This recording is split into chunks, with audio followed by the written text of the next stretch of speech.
Who do I want to win the Rumble? The men's Rumble, I want Sami Zayn, because I would love for him to become a world champion. I only need it to happen once, but I think he has given so much and he has done so much. He reminds me a lot of, like, I don't know, a Mr. Perfect, Jake the Snake, Rowdy Roddy Piper. Yeah, Piper, that kind of vibe, where he's done so much. I mean, Sami is responsible for really, in my mind, elevating the bloodline. When he came in, he injected some much needed humor. And so I think they were a little bit, not stale, but I think they were a little bit too one-dimensional. When Sami came in, we had a little bit of humor backstage. We had a bit of humor. We had the Usi moment, the honorary use moment, right? We had some of the great moments. If you think back to the greatest bloodline moments, I feel pretty confident Sami's going to be involved. Whether it be Sami hitting Roman with the chair, whether it be the trial of Sami, where Solo's about to spike him and Jay stops Solo from spiking Sami, whether it be Usi and Jay is cracking up, whether it be the fact that Sami thinks he's about to get kicked out the bloodline because he gets told by Roman to take that shirt off. And he does, and he's standing there, and the crowd are all booing. And then Roman throws him a new one that says honorary use. And he looks at it, and his face lights up. I mean, just incredible. His work, and like so many backstage moments that were so fun. And this was off having a match against Johnny Knoxville. What was it, 38, WrestleMania 38? That was so different and entertaining. I mean, it's the sort of match that I should absolutely hate. It's a celebrity. There's a lot of like goofing around, and it's the exact sort of match that I should absolutely hate. And there are moments in there, I think they do take it a bit too far, right? There are moments in there I think are a bit too silly. I think the ending with that mouse trap thing, you know, doesn't quite go to plan, does it? Doesn't quite have that snap at the end that it needed.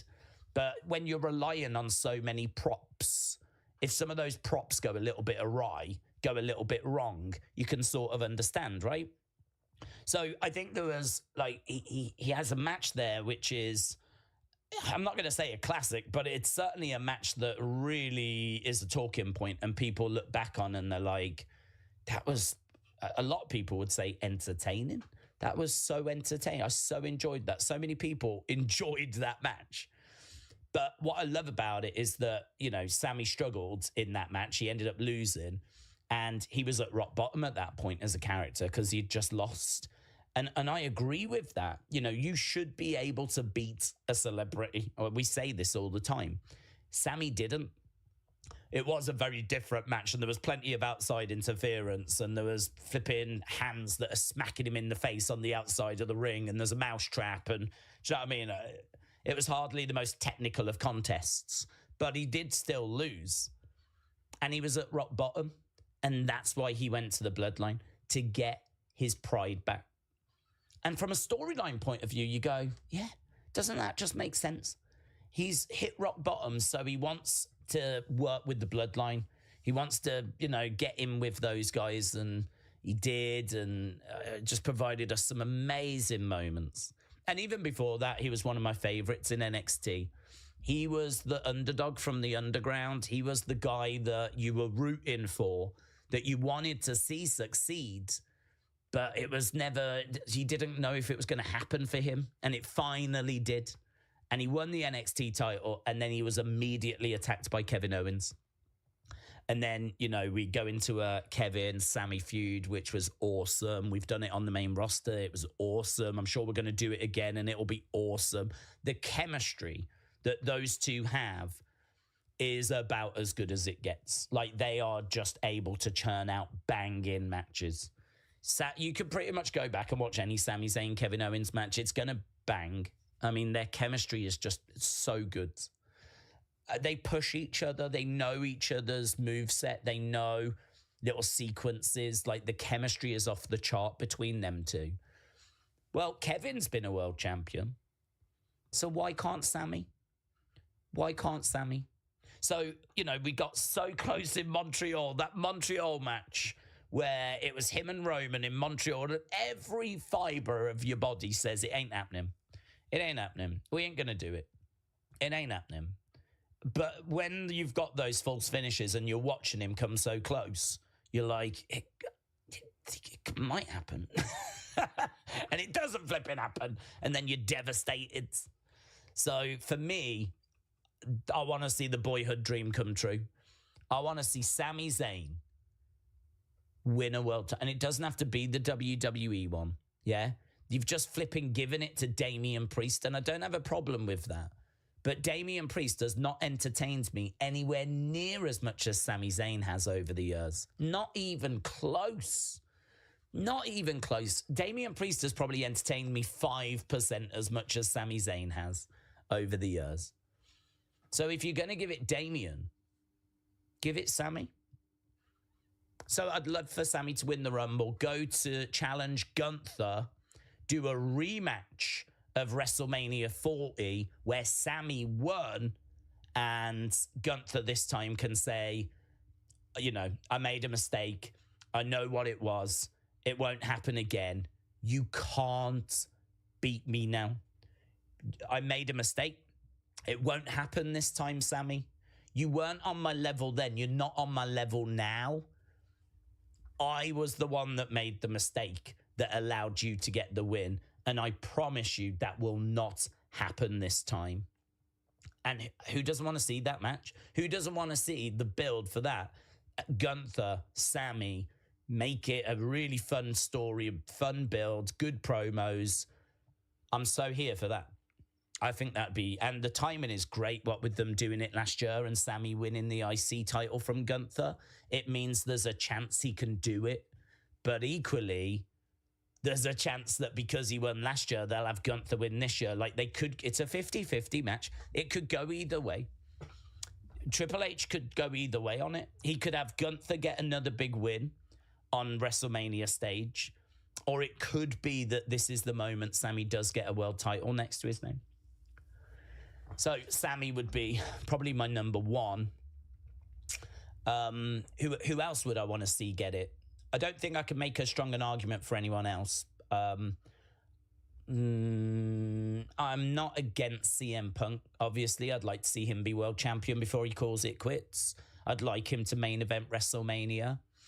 I wouldn't be against CM Punk winning it. That would be absolutely fine. Finn Balor. The only problem with Balor, I really like Balor. The only problem is he is a heel. Gunther is a heel. I don't see Balor Cody. So really, it's whoever's got that world title. So I can't see it. Unless Gunther loses the belt, I can't see Finn versus Gunther, heel versus heel, unless we have Finn turn face. But, oh my God, imagine that. Imagine we have Finn Balor go face, and we do face Finn versus heel Gunther at WrestleMania. Put me down for that. Put me down for that. Put me down for that. I've decided. Yeah, put me down for that. I'll go in that direction. I'll have one of those, please. Face Finn versus heel Gunther. I'll have one of those. Face Sami versus heel Gunther. I'll have one of those. And CM Punk, I really don't mind. John Cena, I want him to get 17. He's got loads of chances to do that, though. It doesn't have to be at WrestleMania. So I don't feel like if he wins, fine. I have no problem with it. But I would be pleased for him. So, but he's going to get it, isn't he? He's going to get 17. I don't think he needs the Rumble. I don't think he needs the Chamber. I think he'll get a title match just later in the year. It's John Cena. Everyone wants to face John Cena. He doesn't need Money in the Bank. He doesn't need the Rumble. He doesn't need Elimination Chamber. Who's going to turn down facing John Cena before he retires? I would imagine Cody would want the match. I would imagine Gunther would want the match. So John ain't got to do anything apart from turn up and try and win. So that's why if Cena wins the Rumble, fine, no complaints. But he doesn't really need it. It only means he'll get the opportunity at WrestleMania, you know? Because if he ends up not fighting for a belt at WrestleMania, he'll just fight for a belt after. So that's my only sort of like, not bothered about if Cena wins it or not, but I'll be fine if he does. So CM Punk, I'd like him to get it. Shinsuke would have been on the list. I really like Shinsuke. I love the promos he cuts and the presentation, but he's obviously United States champion. And he's not going to face Gunther, and he's not ready for Cody. Well, he's ready, but we haven't built him enough, so that's not the direction. Ilya, I would like, but we're not nowhere near ready for Ilya yet. But Ilya I would have liked had he have been built up. I think Ilya would be a good shout. Andrade would be fun. I like Andrade. Andrade, I think, would be a fun pick. But again, has he been built up? I don't think so. I don't think he's quite at that level. You really are looking at Seth, who I'm just not bothered by because he's had so many opportunities. I'm just not bothered. Roman, he's just had a really long run. I'm not really bothered to go back to that. John Cena will get chances anyway. CM Punk, I don't mind. He can be my third choice. I'd like him to get a world title.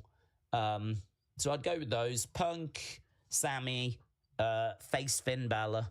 But to be honest, I mean, there's other names like Ilya and Andrade that would excite me probably more than Punk if they were built right, you know. But they're not quite at that level.